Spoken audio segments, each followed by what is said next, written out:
Welcome to the in front of me Oppo A54s, and I'll show you how to check battery temperature on this device with Ampere app. So first we should go into the Play Store, and here in the search pool enter the Ampere.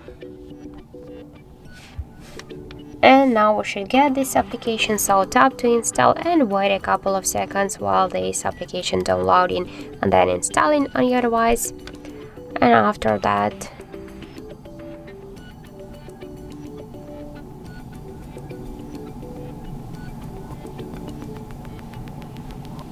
click here to open the app, click yes I agree, click close, and on the left down corner tap to OK.